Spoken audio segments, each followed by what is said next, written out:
Hotep, everybody. This is Michael Imhotep, founder of the African History Network and host of the African History Network show. It is Sunday, March 31st, 2024. It's Resurrection Sunday for some of you, so we're still here with our brother, Professor Manu Ampim. Hotep, brother, how you doing today? Hotep, brother Michael. I'm holding it down here on the West Coast, my brother. All right. He's on the West Coast, and we have a fantastic discussion plan for today. We were originally going to do this interview back in February of 2024, but we weren't able to do it, so we rescheduled it for today. We're going to talk about Professor Manu Ampim's new book, Volume 2 of A History of African Civilizations. He has a special section in there dealing with the great Dr. Carter G. Woodson, who's known as the father of Black History, father of Black History Month, but there's not a lot of information really about Dr. Woodson and his research on African history and African culture. Professor Manu Ampim is going to talk about that today, as well as a topic that Professor Manu Ampim talks about all the time, which is the need for primary research. The need for primary research, okay? Now, if you're not familiar with Professor Manu Ampim, he's a historian and primary or first-hand researcher specializing in African and African-American history and culture. He's currently a tenured professor of History and Africana Studies and the chair of the History, Anthropology, and Geography Department at Contra Costa College in San Pablo, California. He is also the director of Advancing the Research, which is in Oakland, California, Advancing the Research, where he created a 7-step primary research methodology home training course. He has a Master's of Arts degree in History and African American Studies from Morgan State University. His master's thesis, which we've interviewed him about before here on the African History Network show, is The Revolutionary Martin Luther King Jr. in 1989, and it's being expanded into a 2-volume work entitled Martin Luther King, The Evolution of a Revolutionary. Martin Luther King, The Evolution of a Revolutionary. And I know when I've talked to you in the past, Professor Manu, you talk about how Dr. King is very much misunderstood, very much underrated, etc. So we definitely need that book. So when we talk about why don't you give us a synopsis of your book first? Let's start there. Why don't you give us a synopsis, a history of African civilization? Well, yeah, African civilizations. Yeah, I appreciate that. Well, you know, the book actually is the second revised edition, and the History of African Civilizations actually grew out of my work at Contra Costa College, where I teach a class on African civilizations. It's a unique class because we deal with Africa at the apex of human achievement without dealing with the derailment of slavery, colonialism. We don't focus on that. And what I was doing is sharing with my students all of my firsthand research and articles, essays, slides, but that's not user-friendly. So I created a reader, but I said, why create a reader for the class and not make it also available for the public? So the book grew out of my work on campus, and I wanted to make sure that I could spread what I'm teaching in the classroom as wide as possible to the public. So it's based on my 35 years of doing work in dozens of countries on African civilizations, but I wanted to also make sure it was available to the public. So it actually is a text book, but it also is a book for the community, and people can even use it as a layperson because there's actually some lesson plans and resources at the end of each chapter. So the book grew out of that, and it's just a small part of what I teach, but it's what I teach nevertheless as we go and look at Africa from an inside perspective. And one of the great things, Brother Michael, that I've been focusing on is to make sure that I can attack and overturn the widespread information viruses that are out there. People know about computer viruses, they know about coronavirus, but there's information viruses, there's widespread misinformation that takes place. So my career has been to tackle and challenge this misinformation by doing the first-hand original research and making sure that people are not talking about, as they say these days, back in the day. Well, whose day? What day? Professors don't think that way. So we challenge this back in the day idea because nobody's held accountable. It's just, you know, back in Africa, they used to do this. That's not good enough. So I bring not only the information, but the teaching and research methodology when we go to the sites and sources. So that's what the book attempts to do, and I think we've achieved, making that information and the methodology available to the community. Okay, now I know you're big on primary research. I know you teach a class on that as well. You have it at your website, advancingtheresearch.org. Years ago, when I first interviewed you on my Blog Talk Radio show, you talked about the need for primary research. So explain for people who may not know, who may not really, study history like we do. We dedicate our lives to this type of work. Explain to people exactly what primary research is and how does that compare to secondary research or tertiary research? Yeah, I appreciate the question. Primary research basically means firsthand research. It means when you're going directly to the sources and to the sites, or going to the original information and evidence as opposed to going through someone else. So primary means firsthand research. And so that's what I decided to do, so I can have a clear understanding by going to pyramids, temples, tombs, ancient residential sites, and living communities, as well as museums, institutes, and libraries, going to look at the original artifacts and documents.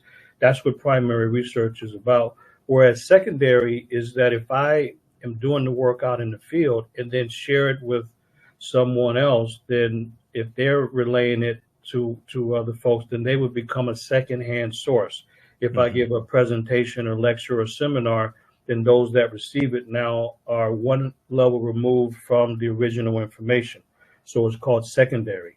And when that person leaves a seminar or lecture and then shares it with their family or community, then those receiving it in the community now are a third-hand source of information, or what we call tertiary information. And the further information gets away from the source, the more inaccurate it is, because people are creative.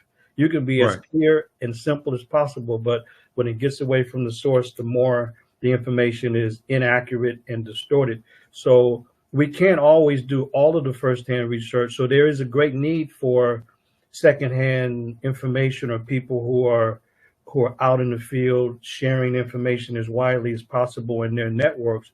But a real scholar is not just relying on that, on what other people have written or what other people have produced, but they're going to the sources themselves as well. So this is why primary research is the highest level of research, and we can't minimize the significance of it, because one thing I learned by looking at the actual documents and going out in the field myself, it's like, wow, what I had been told versus what I saw and was able to document is usually very, very different. So this is why primary research is important. And, and people always talk about his story.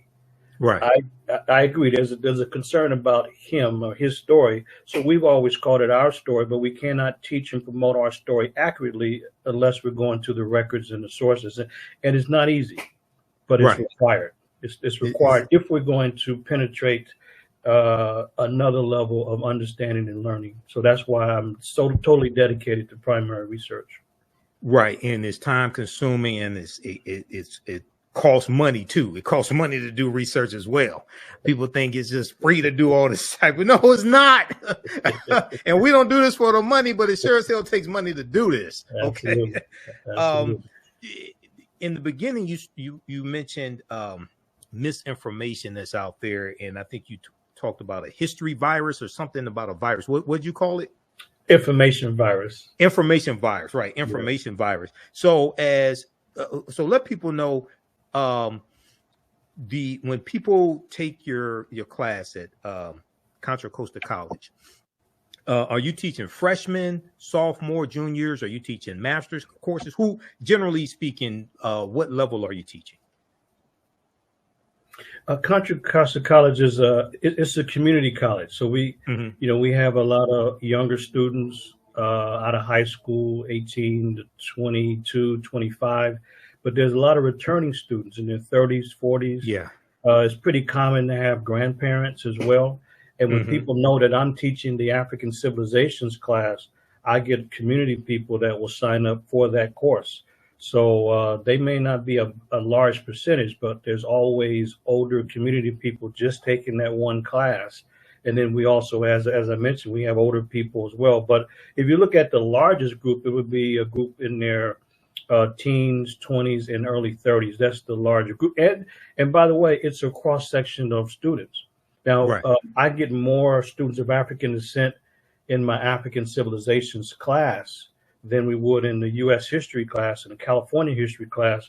But it's a range of students. And, you know, and one of the things, too, about if you're effective, and students are not just in the class to get a grade, that means that after the semester, when the grades are turned in and there's no incentive for them to be in touch with you, and when students come back and then they find me on social media, they're not even history majors, they're not even African American studies majors, they just want to continue to learn.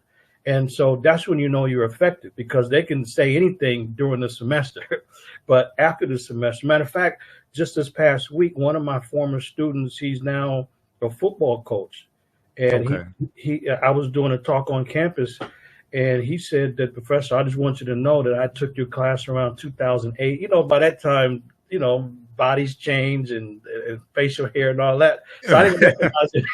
I didn't recognize him at first, and then he gave me his name. I said, I remember that name, and then he sent me an old picture. I said, I remember. And so Brian, he said that it's because he took my classes that he decided to major in history, and that's been his discipline ever since. But that's what I get on a regular basis. And so you can, you know, we're not in it for accolades. We're definitely not in it for the money or anything like that. But it always is refreshing when we see students in the community and they tell us different stories about the impact. So that's how I know that it's impacting not only students of African descent, but students across the board, because if you're giving insight from a balanced perspective, reasonable people see the value in it. And that's what I've learned over the 18 years that I've been at Contra Costa. 18? Let's see how many years. Yeah, been 18 now. Right. Well, and I asked that question because I wanted to ask this follow-up question. You know, I interviewed Dr. Darrell Scott, who he was a history professor at Howard University. He's now at Morgan State University. He's a friend of mine. And he actually is the former past president of ASALH, Association for the Study of African American Life and History. So, you know Dr. Darrell Scott? I definitely do. Okay. So I interviewed him, and he was talking about how the freshmen who come to his history class, he has to dispel all these myths that they've gotten about history and bad history from YouTube and different things like this, right? And in a lot of my lectures, I talk about how sometimes I have to spend the first 20 minutes dispelling myths before I can really get into the subject matter, especially if we talk about, you know, Dr. King, the Civil Rights Movement, Malcolm X, different things like this. So I was just wondering, what are some of the popular myths that students come to your class with that you have to dispel? A lot of times you got to get past these myths before you can even get into the syllabus, before you can get to the real subject matter. Yeah, that's a great question. One would be to challenge this, as I mentioned before, this idea that back in the day is a relevant response. It's not a relevant response. People use that because they don't have the details. So I have to tell them that in a professional setting, historical context means everything. So you have to always answer the questions of when and where, and not talk about back in the day. Whose day? What do you mean? That's too general. So that's one thing. And then there's other things, like in the U.S. history class, I'll start there. There's all kinds of myths, so such as Lincoln, quote unquote, freed the slave. So I blow that away. And students are shocked.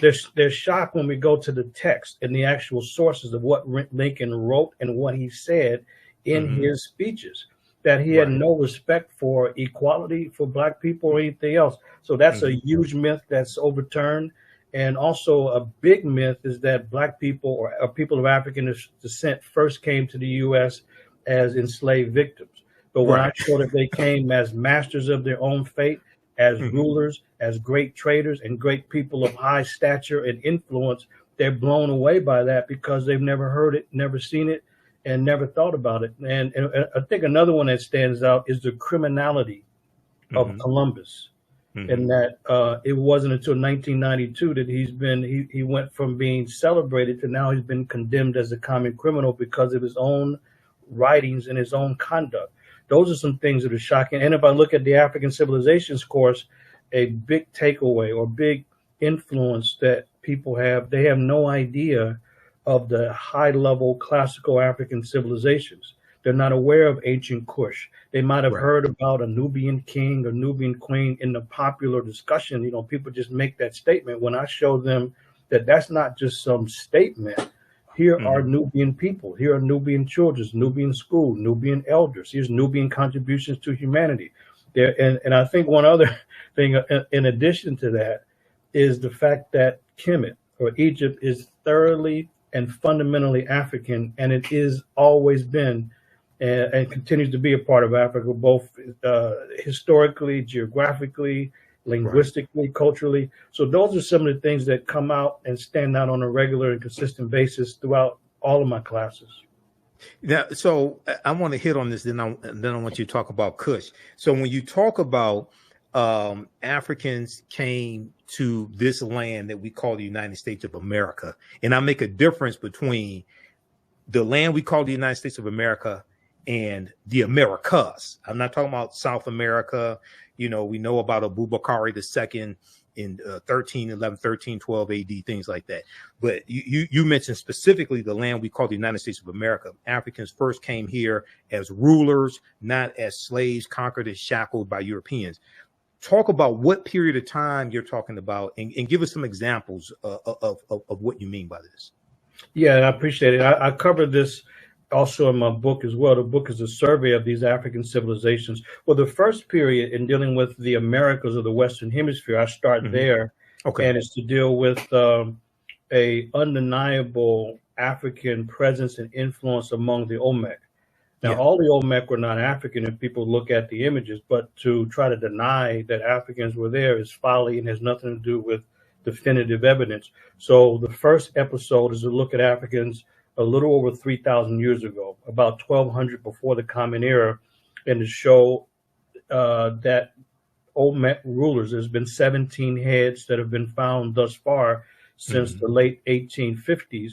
So I show the heads, and we look at the context of the features, because the features of those massive heads that are, some are 5 tons, 10 tons, 20 tons, 30-ton heads.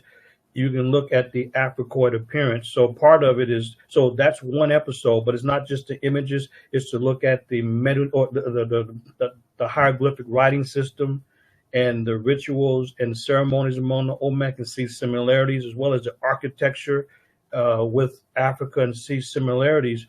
And I remember talking with the late great Dr. Ivan Van Sertima, and he's, you know, he had pointed out that if there's contact and influence, it won't just be in one area. There'll be numerous areas, and that's one of the things that I share with students. That number one, we look at the Olmec influence, and then I share all of these particular details about the Olmec. But then another area is one you actually mentioned, because we don't have time to go into all the details in the class. But I do share with them that there are many episodes when Africans came to the Americas. So I even showed them and showed that Abubakar II in 1312, because people remember like rhymes. I remember that when I was growing up, we never forgot when Columbus didn't discover, but when he came to the Americas, they would always teach us that in 1492, Columbus sailed the ocean blue in the Nina, the Pinta, and Santa Maria. So I never forgot 1492. So I always tell students, if that works, then let's do it for Abubakar II. That in 1312, Abubakar II sailed the ocean blue. I say, so I'm not telling you, to put that in your pipe to smoke it. So, but Abubakar came about 180 years before Columbus. The difference is he did not keep a journal. So then somebody would say, well, how do we know that the 2,000 ships actually made it? Well, we have to look at the currents and the wind. But we also don't even really have to guess, because the conquistadors themselves, from Balboa to Columbus and a number of people, said they saw Africans when they arrived. Those are the ones that introduced and brought slavery. So that with gold-tipped spears too. Absolutely. No question. And matter of fact, in the Darien region of Panama, that's the southernmost area of Panama, Balboa in 1513 clearly said that he saw 2 black men among the native people. So people say, yeah, but they're just descendants of slaves. That makes no sense, because chronologically, Balboa is the first conquistador that brought slavery. But what we learned from the records is that Africans in that region were distinct and separate from Native Americans. It seems as though that they had some differences and conflicts. So they had their own areas. And this is what, so the conquistadors are not looking for Africans, they're just describing their experiences. So then the question, well, how would conquistadors or Spanish know the difference between Native Americans and Africans? And so, well, that's pretty easy to discuss, is because the Africans controlled Spain for almost 800 years. They know exactly what Africans were. About the Moors. Yes, Moors, absolutely. And no question whatsoever. So Garcia Ordonez de Montalvo, when he writes his novel in 1510 about the Night Esplandian, he explains that it was Queen Khalifa that ruled over the so-called island of California. They didn't know it wasn't an island, it's just a small strip of land. And so, well, where would he get this name Khalifa from? Because the Moors, you know, one of the titles of a Muslim title is the Caliph. And a caliph is a ruler. So to feminize the word in Spanish, you get from caliph, you get califa. And so this is what was in the mind of the Spanish. And so you got an author who writes about this story of a woman controlling so-called California, and the conquistadors, they took that seriously. Like Cortez, he takes that seriously, looking to conquer not only the mighty Aztec and Montezuma II, but also to conquer whoever this Khalifa was. I go into those two areas, the Olmec from 3,000 years ago, and then the West African voyages in the 1300s, and then use the conquistadors who came later and who described the Africans that they saw and heard about from Native Americans, to show two very distinct periods of Africans in the Western Hemisphere before the conquistadors, before Columbus, Balboa, and Pizarro and the rest of them, to show that they came as independent traders and rulers and not slaves initially. Yeah, and you know, the one book that I recommend for people is by Dr. John Henry Clark, Christopher Columbus and the African Holocaust, Slavery and the Rise of European Capitalism, because this book came out in 1992, which was that 500-year commemoration of Columbus setting sail on his voyages.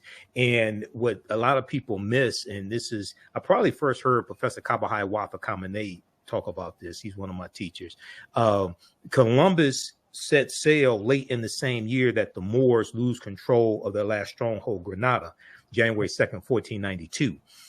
So, and when you deal with that 800 years and a good book, and I got it somewhere here in the office, Golden Age of the Moor, edited by Dr. Ivan Van Sertima, which you just talked about. That was one of the books right there that caused me to like really hone in on this history and really understand, because a lot of people ask the question, okay, you have ancient Kush, you have, you know, Nubia, you have, you know, Ta-Nehisi, you have ancient Kemet, you have Great Zimbabwe. How do we end up in chains, things like this? Well, you got to look at that 800-year period of those Africans, not just in Spain. They first go into that Iberian Peninsula, but go all throughout Europe. And they're taking the teachings from the Nile Valley region of Africa into Europe, which brings Europe out of the Dark Ages. And I talk about how everything we taught Europeans came back to kick us in the behind. Okay, everything we taught them came back to kick us in the behind, whether it was making swords, whether it was introducing the periodic tables, chemistry, the almanacs, showing them what's around the world, things like this. So talk about for a minute the importance of really understanding this chronology of history, because, you know, one of the problems I had with the 1619 project, even though they do have some good information in there, I wouldn't pass a law to ban it. You know, I wouldn't do that. But one of the things that they do is they do mention 1526 when the Spanish try to set up a settlement in the South Carolina, Georgia area. Right. And they take about 100 Africans in there. That's 93 years before 1619. But they don't like really deal with that chronology before 1619. Okay. Right. Talk about the importance of understanding the African Moors and their connection to the Nile Valley region of Africa. Well, I think people should know that the Moors were from North Africa. These were Muslims. These were African Muslims from the north, and they were able to bring a tremendous intellectual tradition into the Iberian Peninsula, into Spain and in parts of Portugal in 711 of the Common Era. And the Moors, they don't just develop this in a vacuum. You have a tremendous intellectual tradition that goes back many millennia in the Nile Valley. And then also there's a great intellectual tradition in West Africa too. So that's Van Sertima's book, and that's part of the Journal of African Civilizations, which, by the way, is the greatest journal on African civilizations in the second half of the 20th century, from 1979 to 1994, 15 years of one of the most important series of publications that we've seen. And the Golden Age of the Moors is part of that. But the Moorish intellectual tradition is very important, because when they go into Europe in 711 and occupy Spain, they don't just go in and destroy; they bring knowledge. They bring book making and the book distribution industry. They introduce universities. They introduce the first streets with lights. They introduce architecture. The Moors also introduced, so people can't even talk about the cultural aspects like the flamingo. You can't talk about the flamingo unless you look at the Moorish influence in music and dance. Now, the Spanish Christians didn't necessarily like being occupied, but the reality is they were occupied by African Muslims, but it wasn't a destructive occupation, even though they may not have been excited about it. But we can see that the Moors had a tremendous influence, and it wasn't to go in and destroy and tear down things.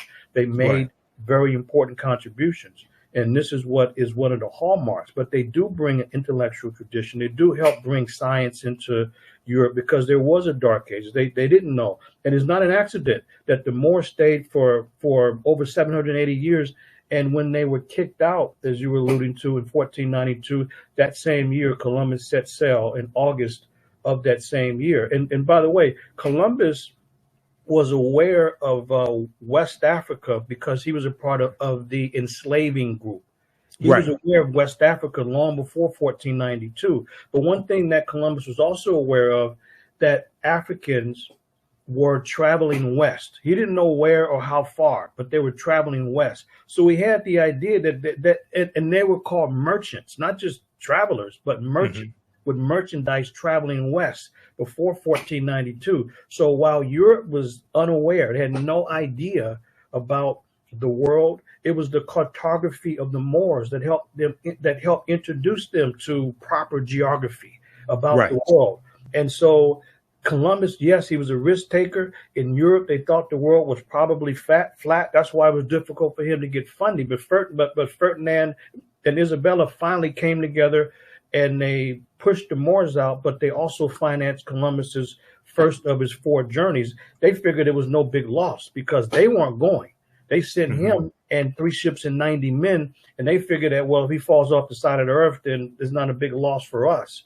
And but that was very significant, that in 1492 he takes the voyage, and the world has not been the same, not because he discovered anything, but because of his ruthlessness. Correct. It was him who introduced slavery in the Americas. It was Columbus that introduced the slave trade. It was Columbus that introduced the scramble for the Americas. Before that, and then right after he comes and takes 25 Taino back to Spain, victims, to so-called civilize them and to teach them Spanish and to show proof of a so-called successful voyage. Columbus was geographically challenged. The man thought he was in India, so he called the people Indians. He had no idea he was in another part of the world. But the problem is that as soon as he goes back to Spain, word spread throughout Spain, but it spread throughout Portugal that he had found supposedly a new route to India.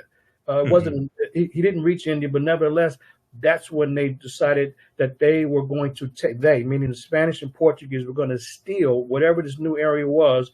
But the Pope had to step in and broker a treaty called the Treaty of Tordesillas in 1494. In June 7, 1494. 1494. In Yes. 1494, absolutely. So Hmm. they carved up the entire area, and they didn't even know where the hell they were. They just started. They said, "Look, we know West Africa, so let's go so many leagues based on his 10 weeks, so many leagues to the west to try to figure out where he landed." They thought he was in islands near India. So anyway, the treaty actually divided all of the Americas, and Right. Spain got the western portion, and Portugal got the eastern portion. But the bottom line is that it split South America, and that's why in Brazil people officially speak Portuguese because of that treaty. But nevertheless, the Moors and the African voyages before that, and the map making and the cartography had a definite influence on Columbus taking the risk. It was a risk for them because they had no one in the West had tried that before. Yes, the Vikings had come, but they had not tried the southern route of Columbus. So it's a lot that is there. But the bottom line is that these are very, very important episodes of a fundamental influence of the Moors. And by the way, the Spanish were absolutely impacted by the Moors. They called people Moors, which is short for Blackamoor. Right. And they called the women Mora. Mora. Mora, you know, to feminize it. So, and then people with names like Maurice and Morrison, that's an influence of the Moorish influence by name. So it's quite a contribution that the Moors made to provide a foundation for the modern European growth and development out of the Dark Ages.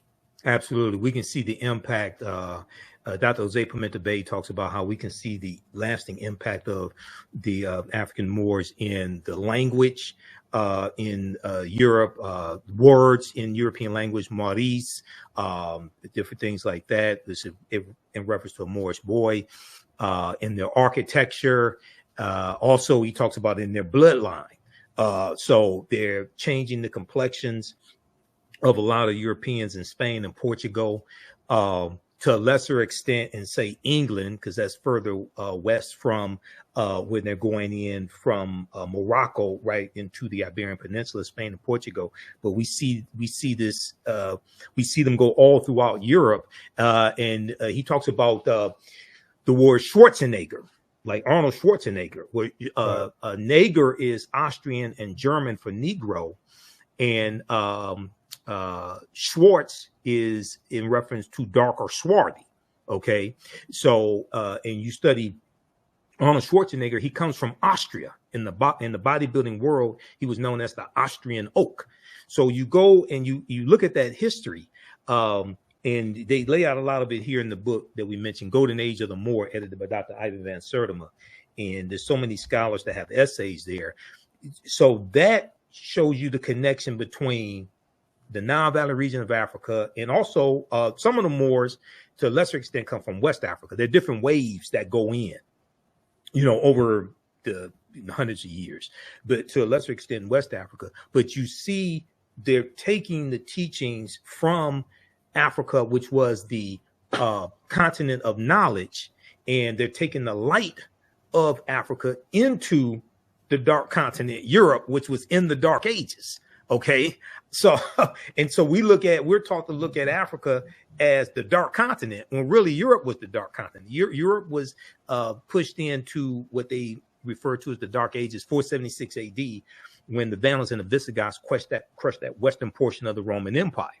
And then you have hundreds of years of civil war and strife and famine, different things like this in Europe. So we have a lot of this history backwards. And I think when we start, go ahead.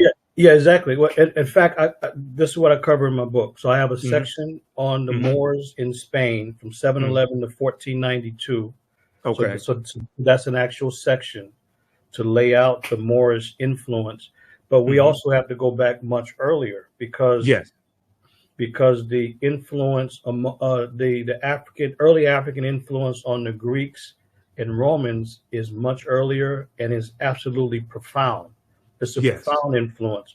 And one thing that people should know is that when the Greeks came in the 4th century before the Common Era under Alexander of Macedon, and they came in as political invaders and took over classical Kemet, or so-called Egypt, the Greeks did not claim that they had originated this information and knowledge that people think that they're giving credit for today. So Right. in astrology and astronomy and medicine and religious rituals and mathematics and geometry, the Greeks did not claim this at all.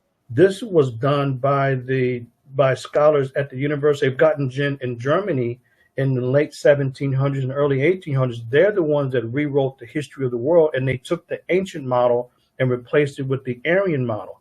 But if we look at what the Greeks and Romans did, it was unusual, where they politically conquered the civilization of Kemet, but they culturally were following the practices of those that they conquered. This is very unusual. People usually, they imposed their language and their political structure. It was the opposite. They were imitating African ceremonies, imitating African rituals, taking on African ceremonies, worshiping African gods, marrying African women, and so forth. That's what they were doing. But when they came, the civilization was already gone. It had disappeared, but they were imitating the early African civilization, and they did not claim. The Greeks and Romans did not claim that they created any of this. Like Lucian and Diodorus and Herodotus and Homer, they give great credit to Africans. Not once did any of them claim anything that they were the originators of. So it's very important to know that that the early African influence took place over 2,000 years ago. And then what we were discussing, the Moorish influence, is another episode of a fundamental and a profound African influence upon Europe, because the Greeks did not, like, for example, even during the classical period, they did not have libraries. Even then, they didn't have Socrates, Plato, Aristotle, they didn't have libraries. All of a sudden now, Alexander invades Kemet, and they didn't go in and start, quote unquote, building libraries. You don't start building institutions abroad that you don't have at home. Correct. And so this is one of the important things for folks to know. So there's libraries in temples throughout Kemet. You can see the lot. So when I'm leading tours, we go inside the temple and you see where they kept the scrolls, the libraries. And the Greeks came around and they start, as I mentioned, imitating African practices. And you can tell the difference, because when they come in, they don't understand it. They are trying to duplicate, but it goes from high-level art and execution to crude, clumsy, and incompetent imitations. And you can see the crude, clumsy, and incompetent imitations in the outrageous paintings, and then it's just drawing. It's not spiritual anymore. It's just drawing. And I have, like, for example, you have people with two arms and two left arms or two right hands, because they don't know what they're doing anymore. And so this is what's happening. But nevertheless, the influence was profound. And this is why I wanted to do the book, the second edition, and add a little bit more, because we got to make sure that it's very, very clear that a lot of the contributions that people think are European or Greek are not. For example, chemistry, the original word is Kemet. We can look at the etymology or the history of the word, and I put the etymology in that, and also wanted to make it very clear that a squared plus b squared equals c squared, the square of the hypotenuse. This is clearly documented by the Africans on a scroll that's in the British Museum. That this has nothing to do with Pythagoras. So the Pythagorean theorem, a squared plus b squared equals c squared, geometry that every 10th grader has to learn, this is made up. But this was fabricated by those outrageous scholars in Germany in the late 1700s, who rewrote the history of the world with no new evidence or data.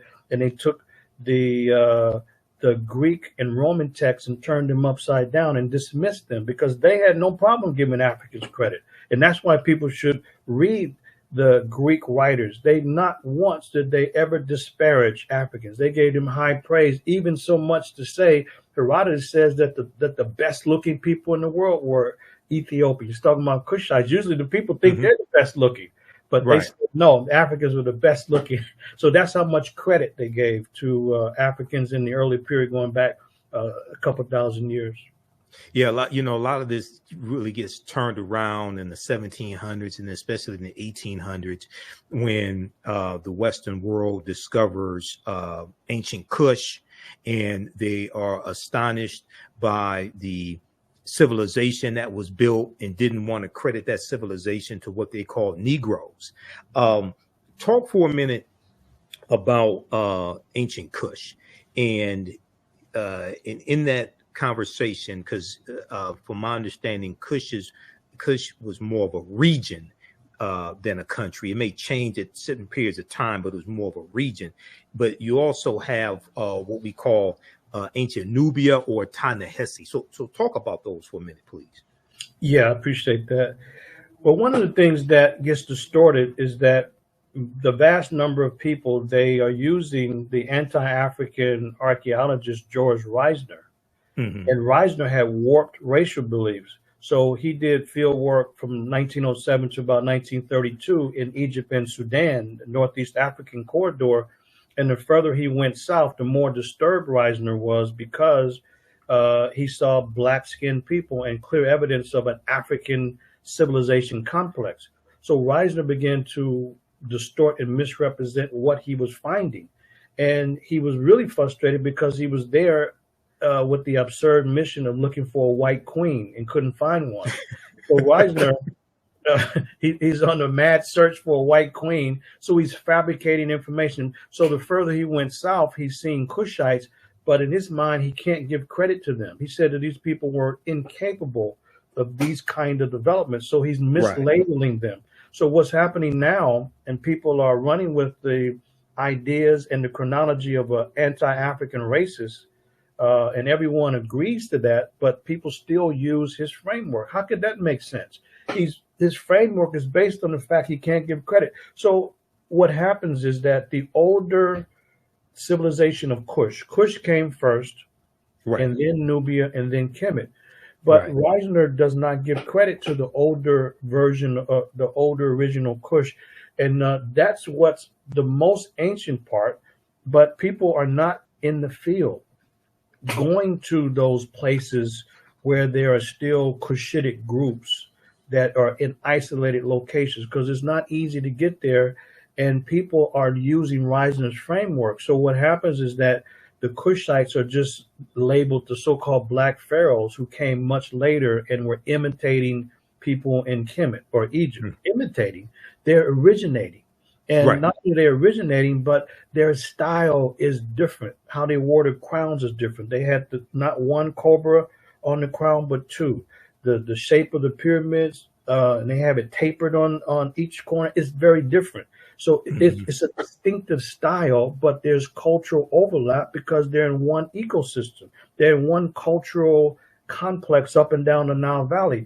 But Kush is the original civilization that goes to the south. That's why I've been doing work in not just Egypt, but I had to go further south to Sudan and southern Ethiopia and Kenya, South Sudan, and Uganda. That's the region where you have Kushitic groups that are still around today that speak a Kushitic language.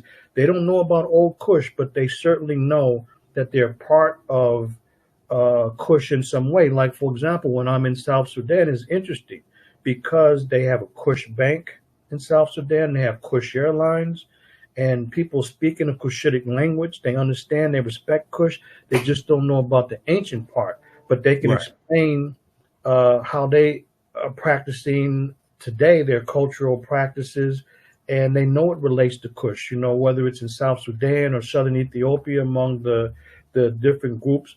And so this has been my work to really help to uncover the deep history of Kush. So I coined the term Kushology, although there are previous scholars, Drusilla Dungy Houston, and there's been John G. Jackson and Chancellor Williams, but they were using the term Ethiopia, the Greek word, and the word Ethiops means burnt face, black face, or kissed by the sun, but that's what the Greeks called it, but they're referring to Kush. So there's early scholars that we have to give credit to. And so what I did, I coined the term Kushology in order to define and explain the field work that I continue to do in an area, because Kush is the oldest, and we don't know that much about it because it's difficult work in the field, and we have to have the right framework in order to understand it, because there are so many groups that have words and terms and practices that link directly back to Kush, but it's either ignored or the practice is mislabeled. So, for example, I remember on Facebook, when was this, a couple of years ago, I was showing that the people at the Louvre in Paris, they don't know what they're talking about. They've labeled some Kushites as Nubians. Now, we know Nubia was a high-level culture in the past. It's a great group and cultural group today, but they labeled the Kushites as Nubians, but we know they're not Nubians because of the cultural markings, not scarification. That's a European assessment of it. It's better to just call it cultural markings, and the cultural markings of those in South Sudan, for example, are very distinctive from other groups, and they're distinctive from Nubians. So when you have cultural markings across the forehead, it's very specific. When you go to South Sudan, it's very clear that they're Nuer, Dinka, or Mandari. And they'll tell you, the elders will tell you that no, because this one dips a little bit, or this one, the cut goes to the ear, and they're very distinct. This one is from Rubik, this one is from Ural. They'll tell you the regions of where this person's from by the cultural markings, and you can see those cultural markings in antiquity. These are Kushites, but then they're mislabeled as Nubian. Difference because you can't know from a photograph or a general description. Go there and see. You know what I mean? And so that's what I've been doing to really, to understand the roots of ancient Kush. Okay, now, and then go ahead. Okay, you mentioned the Mandinka. You said the Mandinka, right? The Mandari. Oh, Mandari. I thought you said Mandinka. Okay, okay. Because I know Mandinka in West Africa. Okay, Mandari. But I do know that Africans migrated from the Nile Valley region into Central Africa, into West Africa. We didn't stay put. We migrated different times, sometimes voluntarily, sometimes because of invasions. Because, I interviewed Professor James Small 2023, I think it was. And one of the things that came up in the conversation is Africans being pushed southward and then also into Central Africa and later West Africa when you have Arab invasions. After Arabs conquer Egypt, 642, Common Era, and then you have subsequent subsequent Arab oppression, things like this. You have Africans that are going to going to migrate. So we didn't stay put. You talked about. If I can say this too, Brother Michael. Go ahead.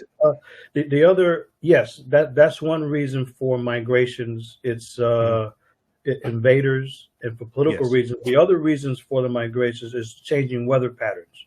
Yes, because there's an ebb and flow in weather patterns. Because when I work with a NASA project, I studied the ancient weather patterns, and those also dictate migrations to not only to West Africa, but there's migrations also to the east as well. Like folks won't necessarily know that there's a branch of the Nile River called Wadi Howard. The Wadi Howard branch cuts across Africa and empties into the Atlantic. And you can see that from the aerial photography, from the remote sensing, you can see the actual channel of the Wadi Howard branch of the Nile. And so that's very important, because then that would indicate where there would be settlements at. Right. And so forth. Yeah, I just wanted to mention. So, yes, in addition to what you said, there's the weather-related patterns, forced migrations too. Yeah. You talked earlier in our conversation today, and those just tuning in, we're speaking with historian Professor Manu Ampim, and we're talking about his book, A History of African Civilizations. And we're also going to talk about Dr. Carter G. Woodson, the father of Black History Month, and the father of Black history in just a minute, because he has a section in volume 2 of his book that deals with Dr. Carter G. Woodson and Dr. Carter G. Woodson's research in Africa, dealing with Africa, African history, etc. And we've also been talking about the need for primary research. Earlier in our conversation, and also the broadcast you did on your Facebook page, December 15th, 2023, which is one of the reasons why I reached out to you and said I wanted to have you back on the show to discuss to discuss your book. You talked about the short-statured Africans, okay, also known as the Khoisan, some refer to as the Twa. Talk about them for a minute. And from my understanding, my research, they went all around the world. They circumnavigated the globe as well. Talk about those short-statured Africans for a minute, please. Yeah. My book, A History of African Civilizations, it's pretty easy for people to think civilizations being spectacular cultures that built mighty monuments and structures and temples and tombs and pyramids. But that's just more advanced civilizations, the small stature people that are negatively called pygmy. We don't ever use that word, but they represent the first Homo sapiens sapiens. Those that are the first anatomical humans going back to about 250,000 years ago. Not half ape, not half monkey, but flesh, blood, and bone human beings who could join us as a third person, and we wouldn't even take a second look. But those small stature people, we've been knowing about this because of the DNA research of Dr. Rebecca Kahn and her team going back to 1987. The old bones have been found by the Leakeys and other folks in East Africa, but the DNA research supported that. And now we know that everybody comes from a single African ancestor. We know that there's only one type of human is Africans. And those small stature people, 4'8", 4'10", they're the Mbuti, the Ife, the San. Sometimes it could be the Khoi and the Khoisan, or these different groups. And the small stature gave them an advantage because, first of all, in their mobility. Also, there's a less need for calories and so forth. But these are the people that stood up and taught us what it meant to be human. They're the ones who are the great ecologists that live in complete harmony with their environment.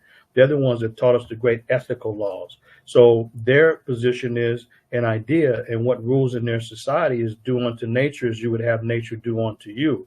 And so there's no structure, there's no hierarchy, there's no chiefs, there's no kings. They're semi-nomadic because they don't farm. They just forage, they hunt, they fish, and they'll stay at a place for a couple of weeks or so. And when they leave camp, you'll never know that they were there. So these are the people that really represent the first ones that taught us civilization, not the advanced groups. That's later, because civilization, and I've defined it in the book, civilization is peaceful and harmonious relations among people and between people and their environment. That's peaceful and harmonious relations among people and between people and their environment, because at the root of the word civilization, the basis of it is civil.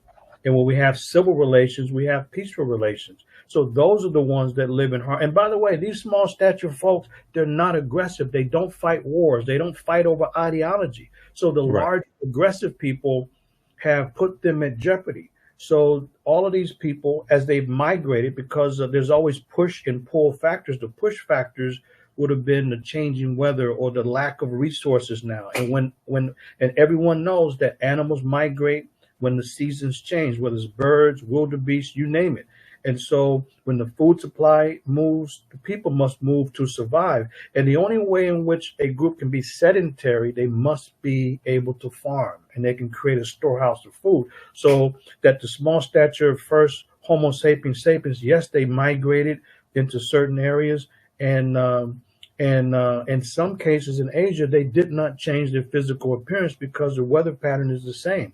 You look at the folks in Indonesia, in Philippines and other places, they're as Africoid in their appearance as anyone else, whereas others did change. In Europe, they changed. In Asia, they changed. They differentiated is what the term is, because it's the law is either adapt or die.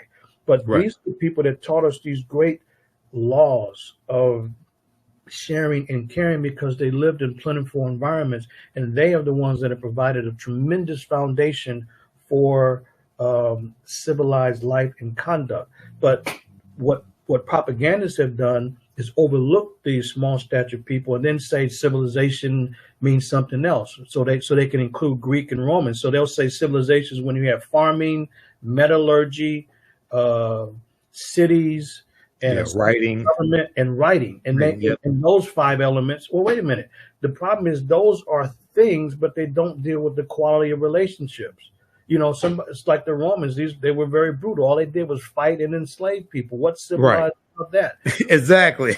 So that's the distinction I'm making in the book, that you have real civilized folks, the small stature Africans that were the first Homo sapiens sapiens, and they represent the true definition of civil relationships, as opposed to some contrived, made up, fake and phony definition that doesn't make sense. Like we're told that the origin of so-called civilization is in Athens, Greece, in the 5th century before the Common Era. How could that make any sense when 80 to 90% of the people in Greece were not even citizens, had no political rights, couldn't even vote, and that was all women, the poor, foreigners, and slaves had no rights in Greece. Where in the hell is a democracy? It's not a democracy of the people, for the people, by the people. It's a democracy for the few. This has been a bogus presentation to the world to say that the Greeks somehow created civilization when they were anything but civilized in their conduct towards the people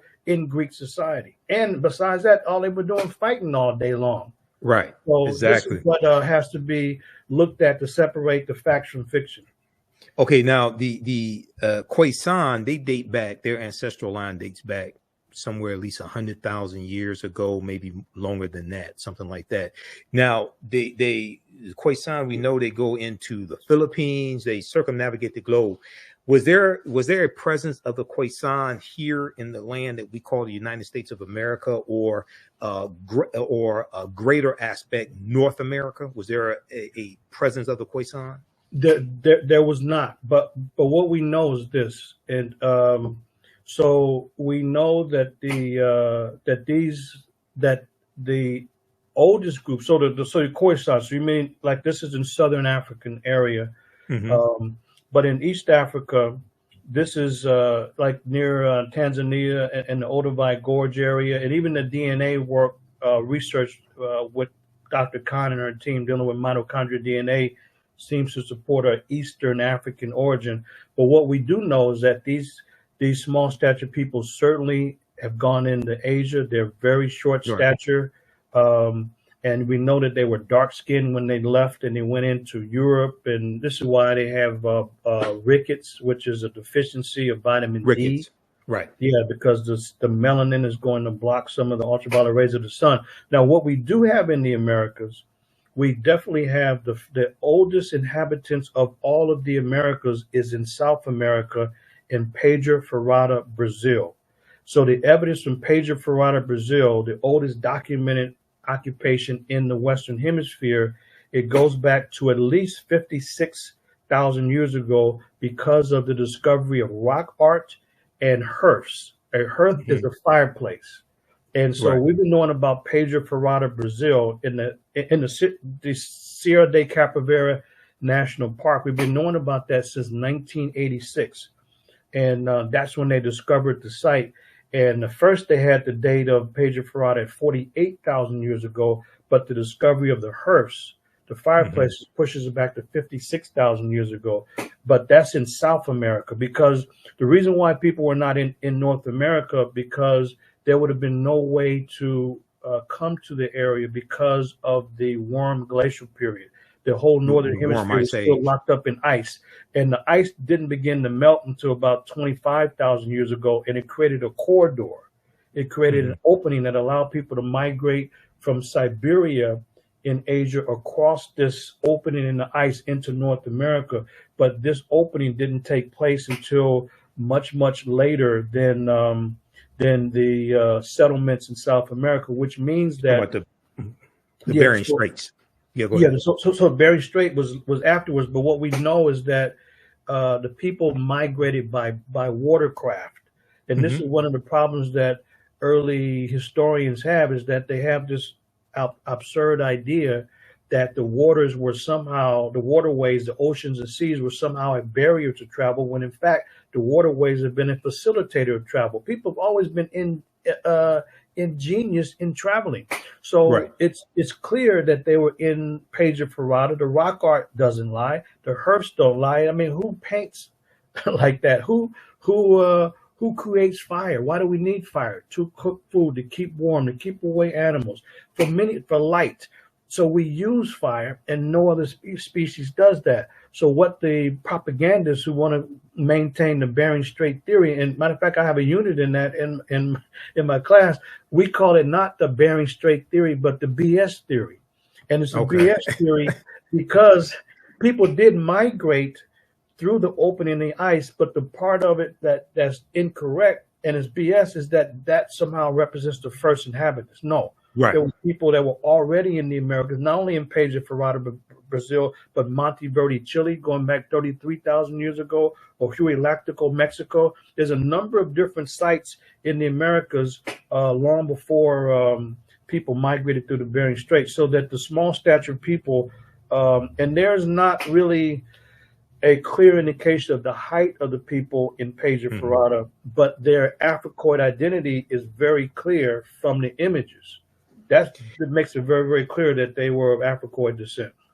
I'm sorry, Brother Michael. One other thing that's very important, that in all over the world, including in Africa, the small-statured people, all of them, with no exceptions, they live today in places of refuge, hiding, and safety. So they live in rainforests, like the Ituri rainforest in Democratic Republic of the Congo, or they'll live in desert environments like the Kalahari Desert, like the Khoi and the other people, the San, or they'll live in islands, hillsides. But that's where these people live, in places of isolation and hiding and safety, because they're not aggressive. They don't fight. And this is why they don't fare well in the modern world. But everywhere we see them, they're in isolated, remote areas for safety and refuge. And that's what is very, very important to know. And in South America, the evidence seems very clear that they were attacked much later by those that came through the Bering Strait. And people can find a documentary. It's called Tracking the First Americans.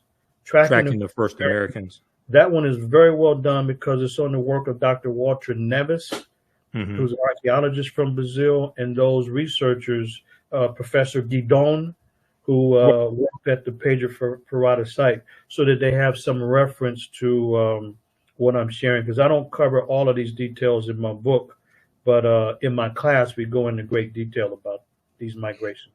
There was an article from the New York Times that I use in my classes, and I need to pull this up because it talks about an African presence in Brazil, and I forgot the name of that, and I'm looking for my file folder also, but it talks about the African presence in Brazil, and is going back tens of thousands of years ago.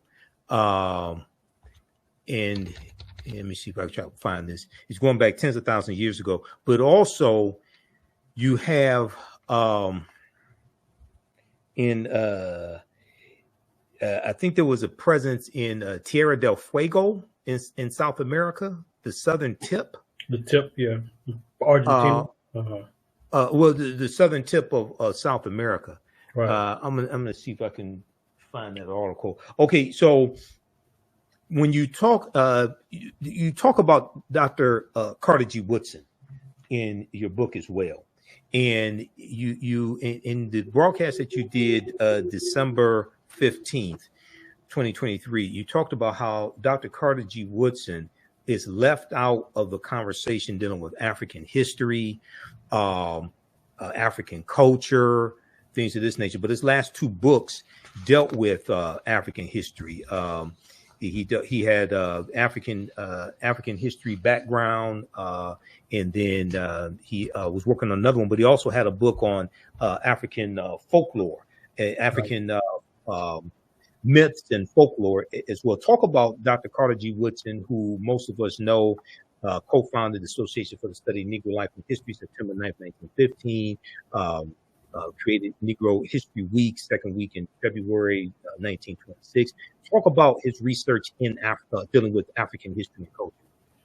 Yeah, that's one of the most important developments in the 20th century regarding African civilizations. Carter G. Woodson is very much omitted without justification from the focus and discussion on bringing African civilizations to the forefront. One of the things that Woodson did, I mean, he created his organization, the Association for the Study, at that time is called Negro Life and History. Now it's Association for the Study of African American Life and History. And Woodson began to do his work in the early 20th century. And when Woodson was around up until when he passed in 1950, his focus was increasingly on African civilizations. But from the time that Woodson led the charge to make the focus on history of Black people front and center, when he created the week in the second week of February 1926, Africa had always been a central component for Woodson. So, and he's left out. So a couple of things that folks should know. He wrote several books on Africa. You mentioned African myths and folktales. That was one. The last two books he wrote was African Heroes and Heroines. And the last book is the African Background Outline. That was the last two books.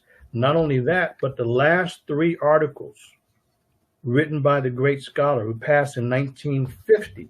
The last three articles written by Woodson was a article series simply called Egypt, a 3-part series, and it was called Egypt because for Woodson the mission was to bring back the missing pages, the missing chapters, and the missing volumes of the Black contribution to U.S. and world history. So for Woodson, this was unacceptable that Black people had been written out of the story of U.S. and world history and contributions. So for him, it was to establish our humanity. So when Woodson is focusing on in his essays and his books and his presentations to his organization, when he's arguing that there has to be the missing pages put back into the story, he's not just talking about the experience here in the U.S. He's looking at a global experience. When he says world history, he means just that. But so when Woodson was around, not only is he writing about African civilizations in his articles, his essays, and his books, but even the theme of the organization. You look at the organizational themes, and you see a number of themes during the lifetime of Woodson dealing specifically with Africa. Since that time, the organization's moved away from Woodson's position on Africa. And the problem is that people don't even know. If they look at the journal of the journal, now it's the Journal of African American Life and History, but the Journal of Negro History, when that was founded in 1916, the very first issue is dealing with Africa. And not only that, but he has a team of writers who are focusing on Africa. So they from the very first issue of the journal, Volume 1, Number 1, there's several articles dealing with Africa, and they constantly did book reviews, and they're on Africa, not only from the first issue of the volume of the journal all the way through. But not only that, but even the bulletin. Later on, they created the bulletin of then it was called Bulletin of Negro History. Now it's a bulletin of the Black History Bulletin. But in 1937, the very first issue, Woodson, as the editor, he has a big old picture of Africa on page 6, a big old picture on the very first issue. And in fact, all the way through, there is focus on Africa, and this gets left out of the scholarly discussion. And when scholars are looking at the Black history movement, they leave out Woodson and his unique focus on African civilizations. Like, for example, let me just give one example of what gets left out. So in March of 1939, the so-called Negro History Bulletin, which was designed and focused on for teachers, so that teachers can teach the students, this is what Woodson wrote. He says sculpture reached its first. Sorry, let me go to the title. The title is "The Negro in Art: From Africa to America." And this is the March 1939 issue, Volume 2, Number 6.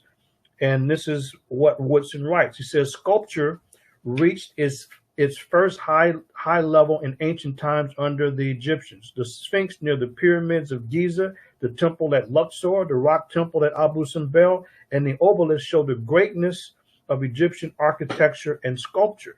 And so he's claiming Egypt or Kemet as an African civilization, but he's writing articles all the way through. He's reviewing books like Lorenzo Turner on Africanisms in the Gullah dialect, and Woodson's reviewing the books like that because Africa was front and center for Woodson. There's not a time that Woodson was not writing articles and or books about Africa, or his organization having themes dealing specifically with Africa. What Osla has done, and you mentioned Daryl Scott, he's one of the last persons defending Woodson when Woodson said that self-publishing is self-defense. And so what the organization has done, they've left out Woodson's work on Africa, not because it's not there, because they're uncomfortable. So Professor Scott, Dr. Scott, he was arguing that how in the world could you disregard the work of Woodson when he established in 1922 Associated Publishers? He said that Associated Publishers Inc. Yep, the publishing company. 1922. And so the thing is that Woodson said that nobody can edit and change your work if you're publishing yourself. So that's why for him, he can say whatever he wanted to say. Like you had the great book there, The Miseducation. He was able to say what he wanted to say, when he wanted to say it, and who he wanted to say it to. But what the organization did is decide to disrespect the tradition, disrespect Woodson. And now if you want to get the journal, you got to go through the University of Chicago. And Dr. Scott was one of the last battlers to say, this doesn't make sense. This is not Woodson. This is not Woodson's tradition. But guess what? Those folks are the one, and they may be listening. So what? Challenge the evidence. They're the ones uncomfortable with Africa. That's why they. I get that impression. I get that impression that many of them are uncomfortable with Africa. They're uncomfortable with Africa, and that's why they would rather give up independence against Woodson's position and give the publication to the University of Chicago. So, folks, if you want to get the journal of what's now called a Journal of African American History, or get the back issues of the Journal of Negro History, you got to go through the big mainstream institution, University of Chicago Press, and not through the Association for the Study of African American Life and History, because those professionals who have the money and the resources to remain independent, but they don't have the orientation. So they disrespect Woodson and they disrespect his tradition. There's no defense to it. So kudos to the guest you had on, because Brother Dr. Daryl Scott. Daryl Scott, he's one of the last ones fighting to try to keep a respectful focus on Woodson's vision. So not only has the organization give up the independent publishing apparatus, but they've abandoned Africa. And you look at the themes. Now everything is African American. There's nothing wrong with that. But look, Brother Michael, here's how we do it in the Woodson tradition. And I have some of the themes. Go ahead, keep talking, because we got some of the themes. Because there's been a theme. There's been an annual theme for Black History Month, Negro History Week, African American History Month since 1928.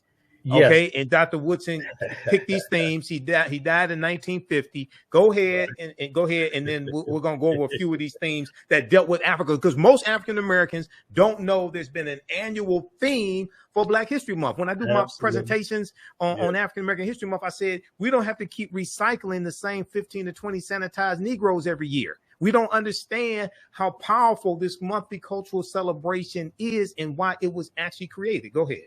Yeah, as a matter of fact, to that list, we'll also put 1972 on that list: African art, music, literature, and a valuable cultural experience. But look, I'm glad you have that there, because this is new information that gets omitted. So if we look at the focus of the annual themes, Africa's front and center, because when Woodson said that the goal was to put back in the missing pages of world history, what the hell do you think they was talking about? World history is talking about Africa. So that's why you have African themes. And the last Africa theme was really 1992, because and it was because of the great work of Van Sertima and others who challenged and exposed Columbus, and that's about it since that time. But everything's been just okay. Now here's what we do in the tradition of Woodson. Two important things I want people to know. Number one, okay, in the current theme by Osceola, and they set the national theme for those that follow them. This year is African Americans and labor. So we changed it. It's we have ours was the classical African contributions in art from Africa to the Americas, because for us there's no way to separate the Black experience in the Americas from the African background and origin. And so whenever they have a theme only focusing on African American, we add the African component to it every single time. But right. So they have African Americans in the arts. That's okay, but it's not in the Woodsonian tradition. The Woodsonian tradition would be the achievements in art in Africa and the Americas. That's why I read this article he wrote, "The Negro in Art from Africa to America." That's in the Woodsonian tradition, and but the people are not comfortable with Africa. And like the great Kwame Ture said, if you start your history in slavery, the best you can be is a good slave. And that's what we're dealing with now. We have people that have disrespected Woodson, and they have only focused on African American because that's what they're comfortable with. So that's one issue to be aware of. The other issue is that it should be properly called. If we're following Woodson's direction and his leadership and his insight, it should be called African Heritage Month, because that's what we're focusing on, African heritage. When people say Black History Month, to them, it means to focus on issues of struggle, of how Black people overcome slavery, escape slavery, or how they got their ass kicked by the police or something like that. Right. And what Woodson was concerned about after the celebration was founded in 1926, if we see Woodson in the 1930s, he's criticizing at that time what was being done, always talking about something negative in Black people. He said, look, we have to assert our humanity. We have to look at Black contributions, achievements, and contributions in the world, and not always associate Black people with a problem. This is why Woodson focused on it as a celebration, and he's embracing Africa. They had plays, they had all kind of skits, plays, all kind of things, important information about contributions, because Woodson understood that we had to assert our humanity and use at least some time of the year to focus on our unique achievements, accomplishments, and contributions in the world. And this is why he continues to embrace Africa. So as he's learning more, he's writing more about it. But what's happened is that people are more and more, they're uncomfortable with Africa. They leave out Woodson's focus on Africa. So when they say Black History Month, it means really, as some of us would say, it's a Negro version where you're only dealing with safe folks who are only, you can only talk about them if they're fighting against slavery or during the civil rights or human rights era, which are great struggles, but it's very limited in scope. And so African Heritage Month means that we have to embrace Africa as we look at the overall Black contributions. This is why at our college, we've always had themes that associate the celebration. That's what we have with Africa and our experience in the Americas. And we tell folks that we do not endorse all of the negativity you all want to bring in February, because this is a chance for us to assert our humanity. So it should be African Heritage Month as a reminder that Africa must be the foundation for our perspective. But those that are dealing with Black History Month, most of that is negative. Like, for example, I saw a flyer, somebody shared something with me that somebody had a Black History Month event, and all I saw was a fashion show and some drinking. So what the hell is this?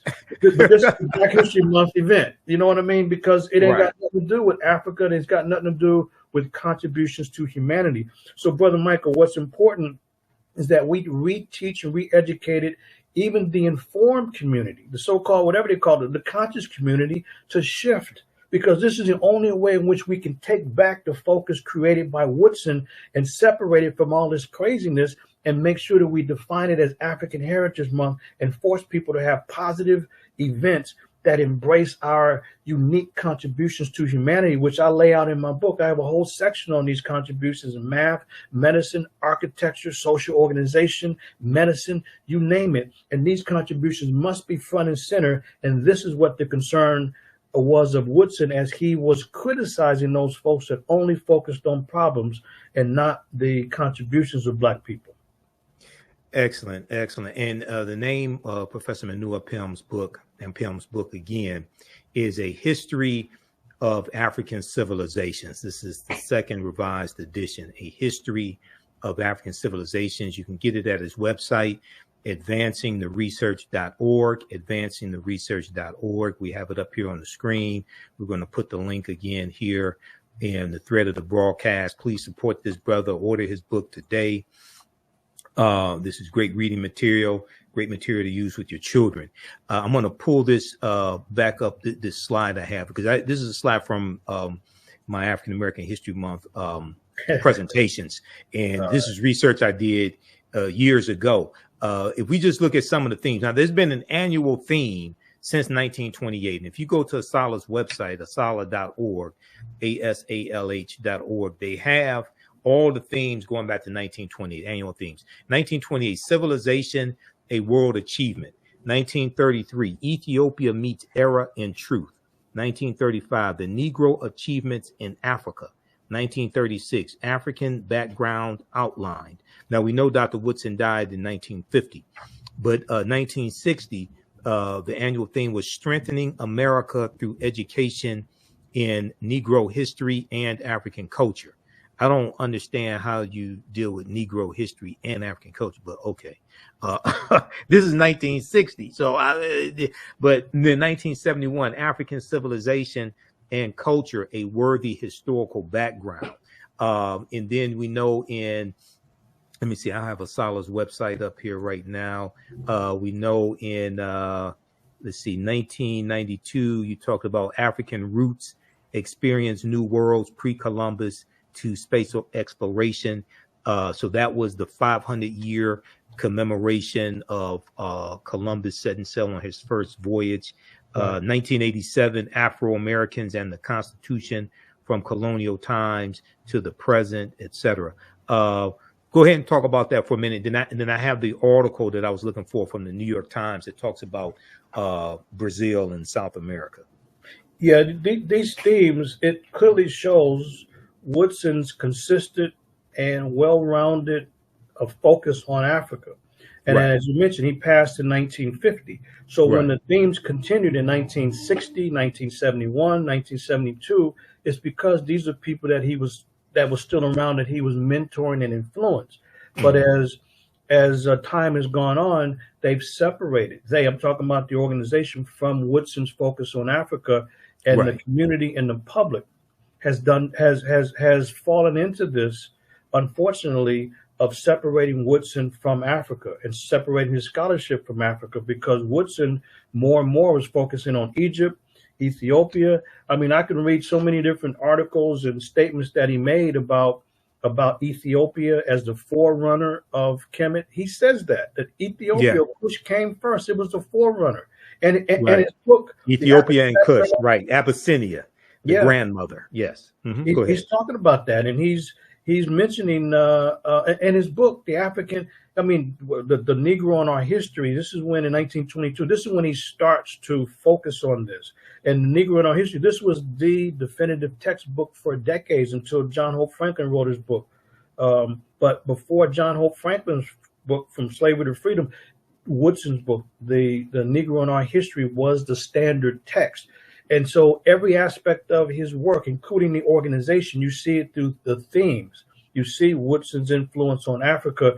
But Brother Michael, we would never know that today if you read and listen to these scholars today. It ain't that the evidence is hard to find. Like you say, anybody can go to ASALH's website and see the themes and see the other publications. It's not difficult, but of course, now you got to go to the University of Chicago. You can get some of these early volumes and get the articles on. So this is why it was important for me in the second revised edition this is why it was important for me to expand the second edition and include a chapter on Woodson to blow up the myths and misinformation that is across the board. I mean, you know, people who've read a lot, they know about the miseducation of the Negro, but there's a lot of other crucial and critical things that are not known about Woodson because we haven't read deeply enough, and scholars have carefully omitted Woodson's work on Africa. And that's why it's very important for me to get this information out. And when I've been doing presentations, people have been very surprised. Like for example, to show you Woodson's work, as he's the editor of the journal, so Journal of Negro History, Volume 1, Number 1, January 1916. Look, they have the first edition, first issue. This is what was impressive about Woodson. He wasn't writing alone. He had a team of writers that was making this contribution. So Monroe wrote a piece called "The Passing Tradition and the African Civilization." This is the very first issue. And then there's Stafford, who wrote a book, "The Mind of the African Negro, Africans, as reflected in this Proverbs." Then there is, and then there's a book review, another book review, "Negro Culture in West Africa." Mm-hmm. So you got this in the very first volume.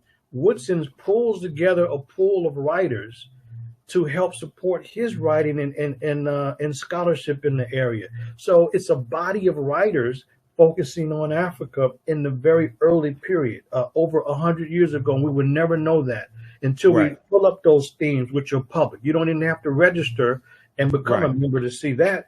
And then, and you got the journal, and there's the bulletin, plus there's Woodson's work. So this is why I added the chapter to the book, in order to blow up this nonsense about the misrepresentation. You talk about the miseducation of the Negro. This is miseducation all over again by his own organization, miseducating people about their own founder. And I'll challenge anybody, because documentation beats conversation. Is right there. And, absolutely. And this is a key. And you know what? This is the second time in my research that I found this. The first was when I was shocked to see that the biggest file that Dr. King kept was his file on Africa and the African liberation movements. So here you got two 20th century giants, and people around them have totally misrepresented the record because they're not comfortable. And not because these men didn't focus on Africa, it's because the propagandists have decided to omit this information. That's why it's so crucial, brother, to challenge people and make sure that we begin to call it and conceive of it and execute February as African Heritage Month, to break away from the craziness around Black History Month, where you got nothing but superficial events that have nothing to do with Woodson, and we should not want any part of that. And just to give people example, if they don't know what I'm talking about, they had an event at UC Berkeley out here a few years ago. It was some black guy. He had apparently success at getting some white nationalists out of the KKK. So that became a Black History Month event to show his success in getting some white supremacists out of the KKK. And they put that on our website at the college. Somebody told me about it. I said, you know what?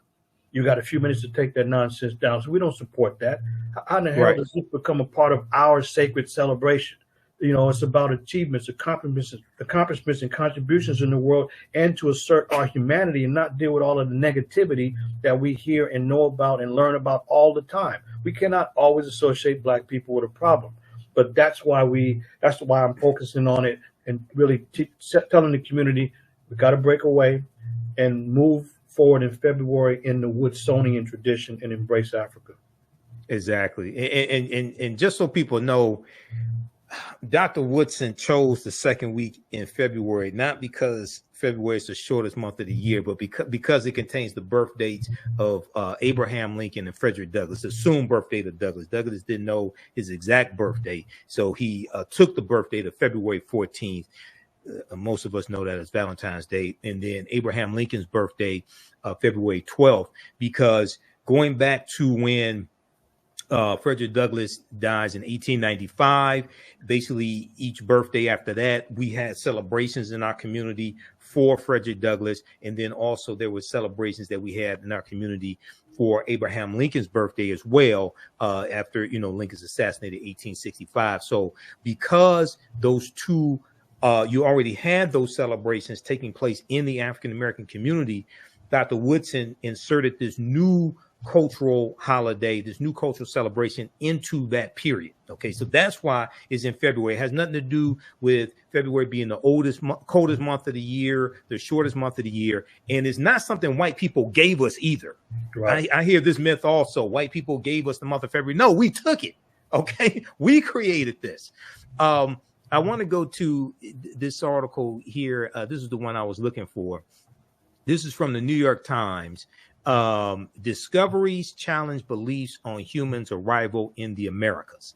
Okay, and it talks about Sarah de Capavera, which is what you were talking about. This is from March 27th, 2014, Simon Romero for the New York Times. It talks about Dr. Guidon, who you mentioned, and this is one I use in my classes, but it talks about right here.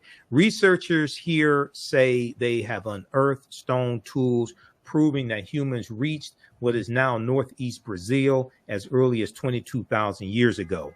The discovery adds to the growing body of research upending a prevailing belief of 20th century archaeology in the United States known as the Clovis model, also called the Clovis culture or what have you, in New Mexico, which holds that people first arrived in the Americas from Asia about 13,000 years ago. So I think this is what you were talking about? Partly, brother. Partly. The problem with this article is like the articles that I share with students is that in mainstream publications, they are willing to admit the earliest or youngest dates from a site because an archaeological site, because of the different levels, the mainstream, first of all, they dismiss the evidence, but if they ever even acknowledge it, like at Monteverde, they'll deal with the top level and not the lower levels. And so Professor Guidon did not come up with 22,000. Professor Guidon specifically and her team, they dated the page of Ferrata, so that the 48,000. So Professor Guidon, they dated the page of Ferrata site, which is in the Sierra de Capavera National Park. And so in the national park, Sierra de Capavera National Park, the page of Ferrata is 48,000 years ago. And that's before the charcoal at the hearth. The hearth, this dates it now to 56,000 years ago. So yes, it's the same site, but this article is mixing up. It looks like they're mixing up some of the dates, but it's definitely it's the oldest clearly documented site. And Professor Guidon was attacked simply because the dates blow away all the Bering Strait ideas and theories. Because it's interesting. The scholars and scientists in Europe don't have much problem with the date. The people who debate the dates are those in the Americas because they've built careers on it. And so they are willing to fight and destroy anybody's career who has any dates before this 13, 14, 15,000 year barrier. So there's many different sites, and Page of Ferrata is the one that gives them the most heartburn, and Monteverde gives them heartburn, and so does the other sites such as Puebla, Mexico. It gives them heartburn because there's no way that they can dismiss this other than by claiming what can they claim? That somebody made a dating error? Wait a minute, these are professionals. What do you mean a dating error? Prove the dating error. They can't prove the dating error, so it's then to question the motives. Like they'll question the motives of Dr. Virginia Steen McIntyre, who came up with the Huey, who dated the Huey Lactical site in Mexico, and that site is very, very old. And they questioned her motives and said, "Hey, we're not going to publish this unless you take a zero off." So I'm not changing my dates, but this is so. What it is that in this field, early American studies, it's people teach what's useful and not what's truthful, because they're defending and fighting to maintain their turf and their hegemony and dominance in the field. It's not scholarship, it's not science, it's political, is what it is. Right. And that's why they dismissed the Serra de Capivara National Park, where you have the Pedro Ferrada site, the paintings, human remains, there's artifacts. Oh, well, those must be geofacts created by nature. Really? This is an absolute artifact. This is coming up with stuff. It's the kind of intellectual gymnastics and somersaults that the dishonest people who represent the BS theory are right. The Barren Strait theory. Right. Yeah. Now they've destroyed a lot of careers by people who don't go along with it.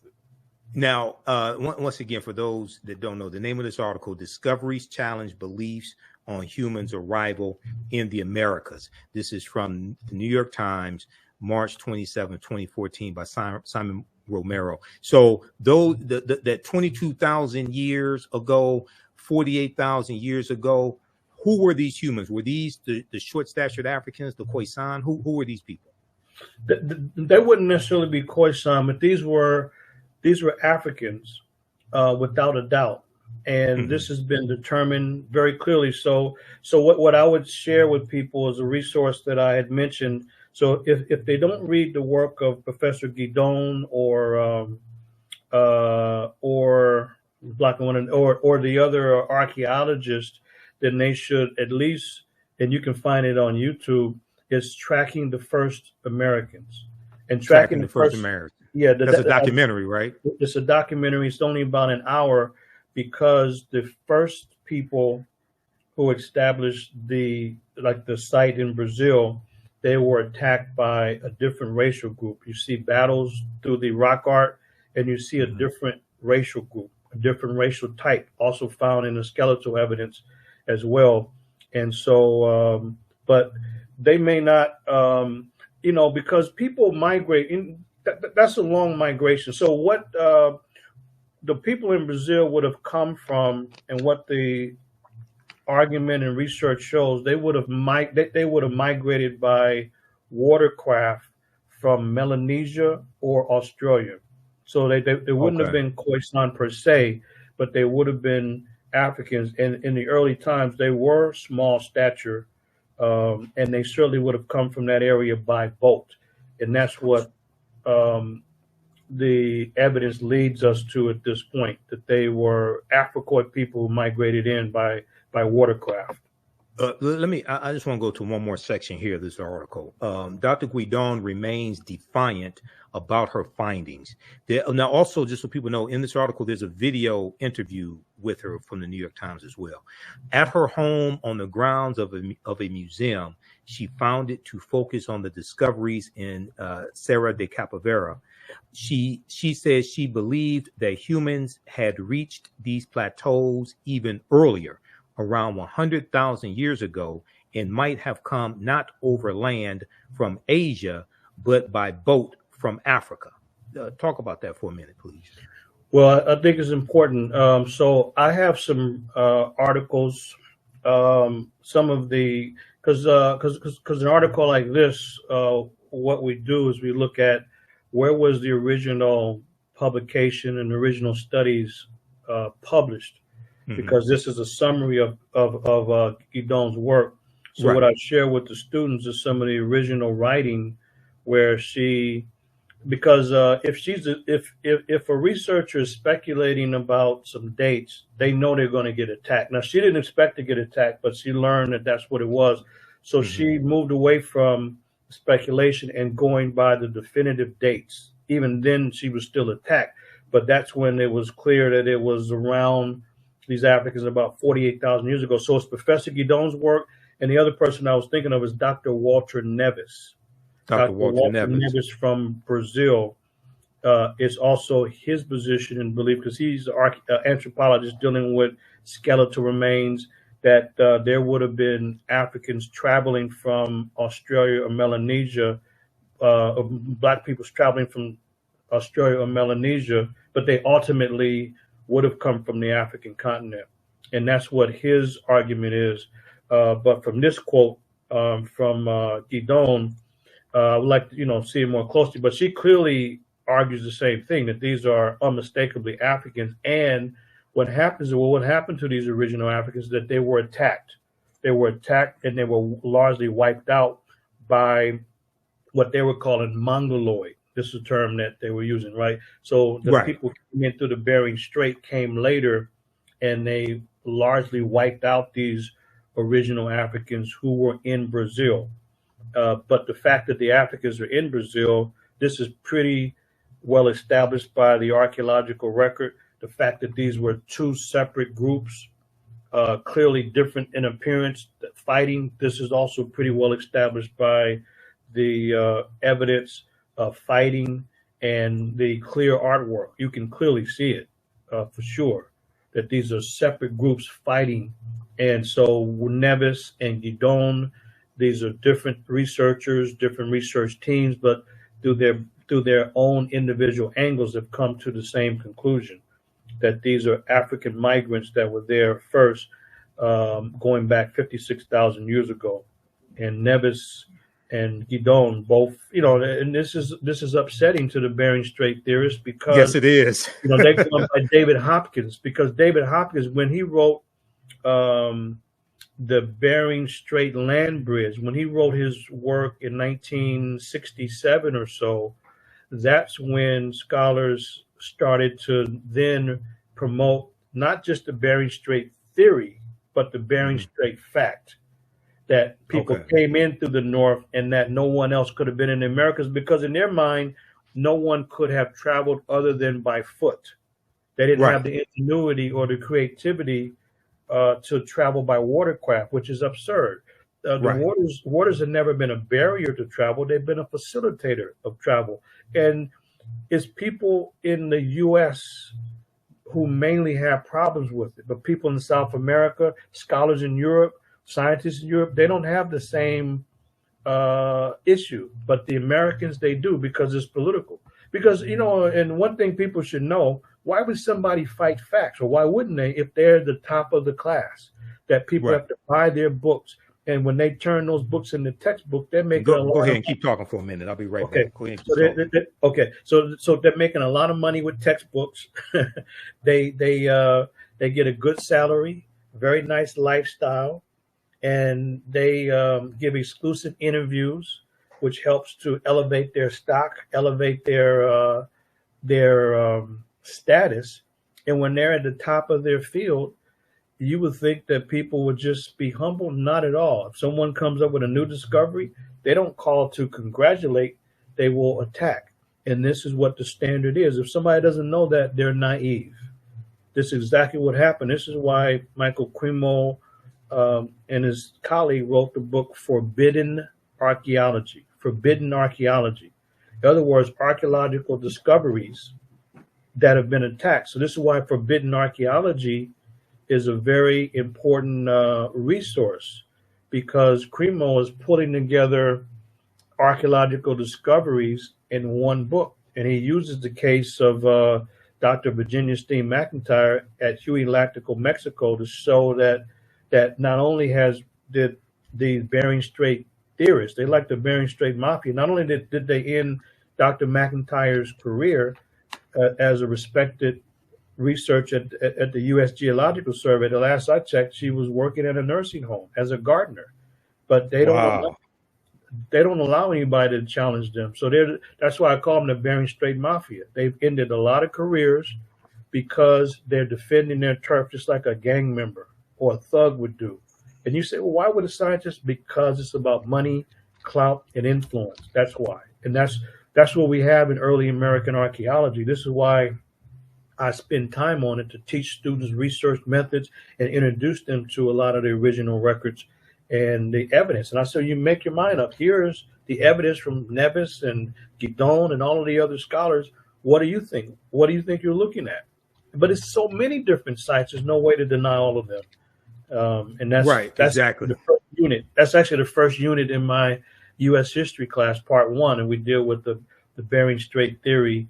And then by the time we finished the Bering Strait theory, meaning people migrated from the north, from Asia into North America, and became the first inhabitants of the Americas about 14 to 15,000 years ago. That's what the theory is. But by the time we learn the theory and look at the evidence against the theory, then students know why we refer to it accurately as not the Bering Strait, but the BS theory. The BS theory. Okay. Now, I'm just curious. You're talking about different archaeologists. Are you familiar with Dr. Albert Goodyear at the University of South Carolina? Archaeologist at the University of South Carolina. No, I don't think I am. Okay, so I first found out about Dr. Albert Goodyear from my friend who's now an ancestor, Dr. David Imhotep. And Dr. David Imhotep wrote the book, The First Americans Were Africans, Documented Evidence. And actually, when the article from the New York Times that I just showed you, when it came out in 2014, I sent that to him as well, because he's been saying that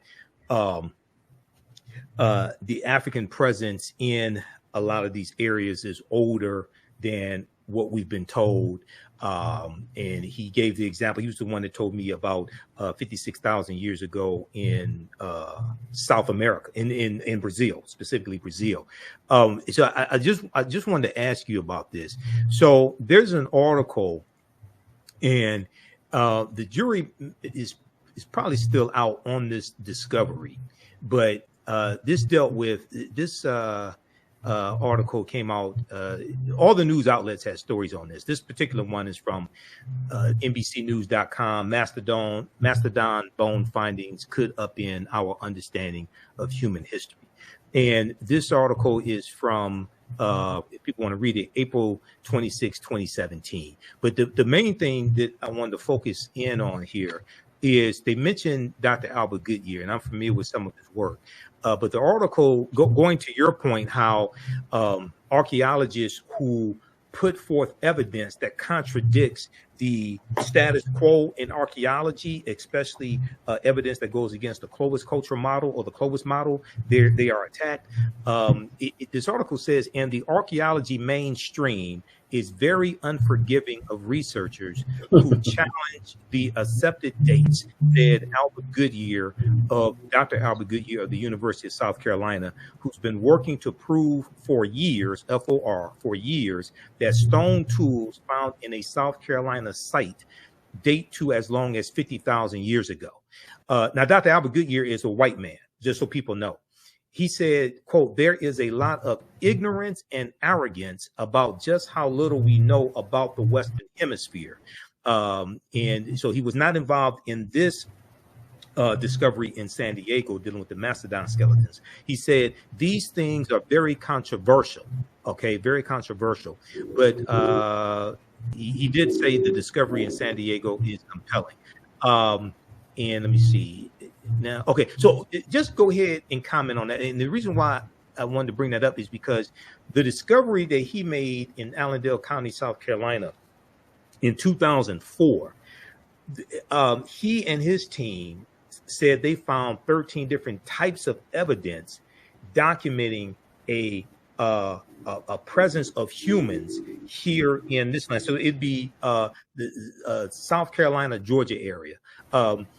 Going back, he said it dates back at least 51,700 years ago. Okay, but just talk about what he's saying when archaeologists present evidence that contradicts mainstream archaeology, how they get attacked.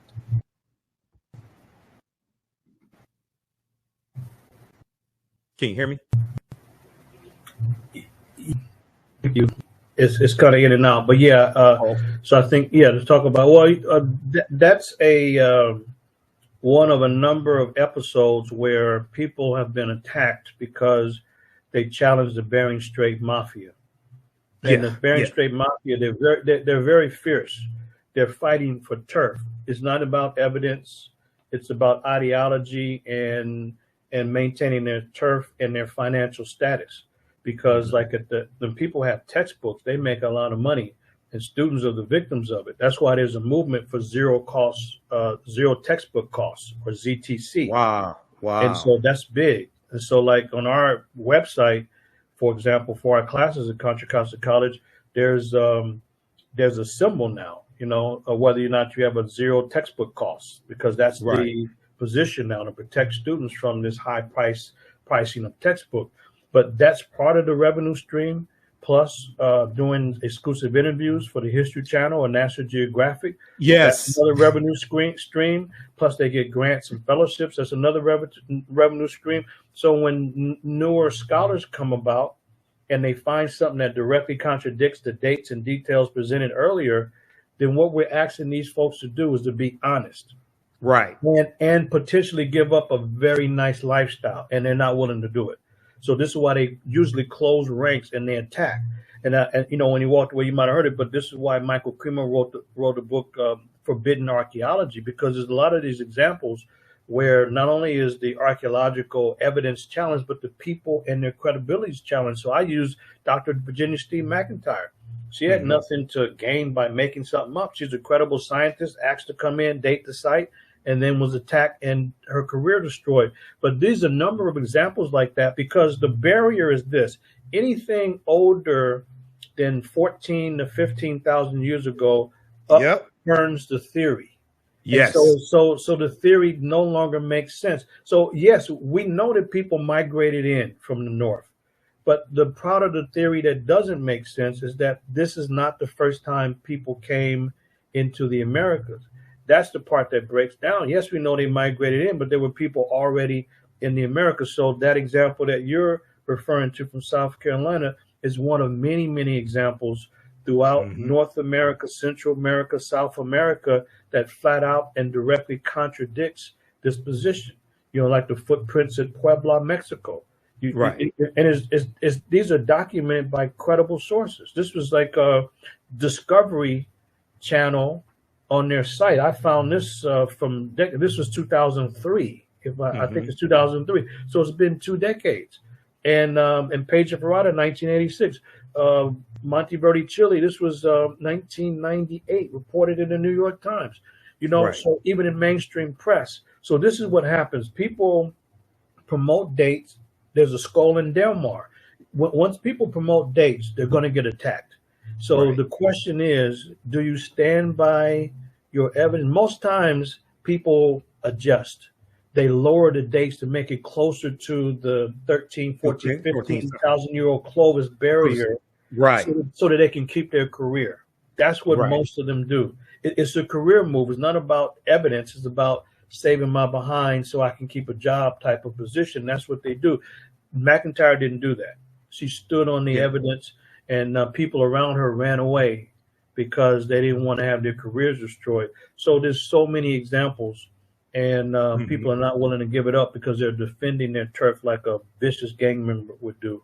But they're operating in the academic arena, and that's what makes it more troubling, because without thought, people think, oh, yeah, well, scientists are honest. No, the scientists are the ones who are the leading distorters of historical evidence and data. That's what they're about, including Samuel Morton and the rest of these folks who are creating wild ideas about human remains. So that example, brother, is one of a number of them that should be known about. Right. I just want to give this source here, and then we're going to wrap up with your book, and you can tell people again how to get your book. So this was an article. I learned about Dr. Albert Goodyear from Dr. David Imhotep. Everybody can go read this article. This is from ScienceDaily.com, and there were other articles when this came out. This article came out November 18th, 2004. Called New Evidence Puts Man in North America 50,000 Years Ago. Here's a picture of Dr. Albert Goodyear. Like I said, he's a white man. And this if this is true, this puts an African presence in North America 50,000 years ago. But this is the discovery that he and his team made in South Carolina. And he has been attacked. And I quoted him in that article from 2017. He has been attacked, and they're trying to, the establishment archaeologists are trying to disprove his discovery. And the reason why is, if they have to admit that there were people here before the Clovis culture in New Mexico, people are going to find out that these were African people. If you have evidence that the first people in this land that we call the United States of America, or what some Native Americans call Turtle Island, were African people, game over. Because the consciousness of African people will be transformed overnight. because we're largely taught that we first came to this land conquered by Europeans, shackled and chained. Okay, when we learn that this was our land stolen from us, you're going to have a seismic shift in the consciousness, and the establishment archaeologists and white supremacy in general can't let that happen. Go ahead and wrap up with your book.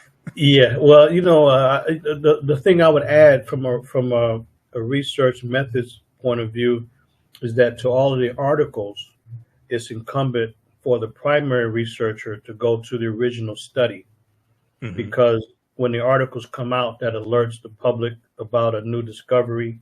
But all of the articles that come out, they'll indicate the research team, who led the team, and what institution they're affiliated with, as well as where the original study is published. Right. So that's where it really is important to go to the original study and then examine the evidence, because that's where the attacks take place, not necessarily the newspaper or journal article that comes up, a newspaper article, but the actual study, and does the evidence prove what it is attacking the study. Attacking the study, right? Yes. So the study has to be examined, and when the study is examined, either it holds up or it doesn't hold up. But the articles are important because they alert us to the study that's come out in a professional journal, and then we examine the evidence.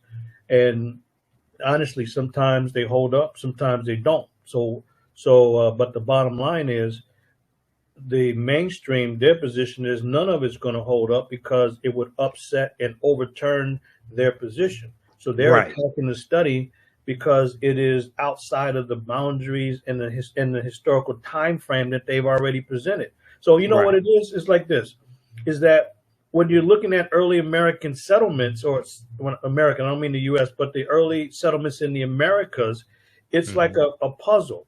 And when you're finding pieces here and there, you get an idea of what you have. And people are familiar with a jigsaw puzzle. You don't need to have every piece to understand the puzzle. So what happens is that when these people, the mainstream, the BS theorists, they want people to think that there's a shorter time period and people came from Asia first, but that's not what the evidence says. That's not correct at all. People were here much longer than that. So they're looking for anything that fits their theory. So when someone comes up with evidence far older than what is being claimed, then instead of saying, well, wait a minute, maybe we have the whole jigsaw puzzle as configured wrong, because this piece does not fit in at all. So rather than saying, well, let's reconsider the layout of the puzzle because this is clearly a piece of the puzzle and it doesn't fit, they don't do that. They throw out the piece and try to find something to fit the fake and phony puzzle that they put together in the first place. It's an a priori assumption.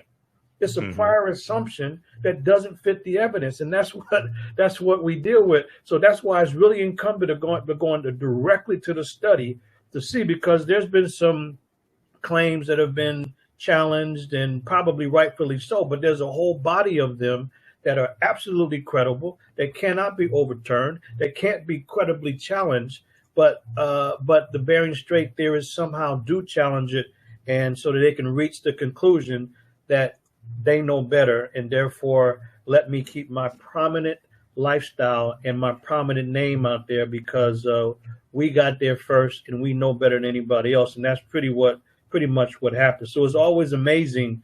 And this is what I really train people in terms of the research methods, is that we go directly to the source, we examine the evidence, because if you're doing primary research, you're doing original research, but you do have to rely on the work of others, but there has to be a critical assessment of it. And by the way, in the world of archaeology or early African studies or early American studies, if somebody's claiming a discovery, and this is what I share in my book, the whole first section of the book is about research methods.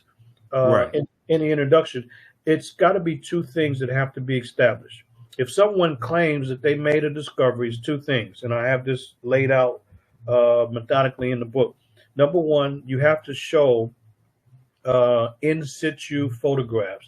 In situ photographs means they're photographs in the situation in which you claim to have found the artifact or the human remains. So you can't just take a artifact, for example, and say is old, and then you clean it up and then you put it against a wall for a nice background and claim and tell us that this came from this site. We don't know that. We weren't there. That's not good enough. You can't clean it up and then dust off all of the dirt and put it up. We want to see the photographs of which you claim to found it in that situation. It's called in situ photograph, a series of them. And also there has to be a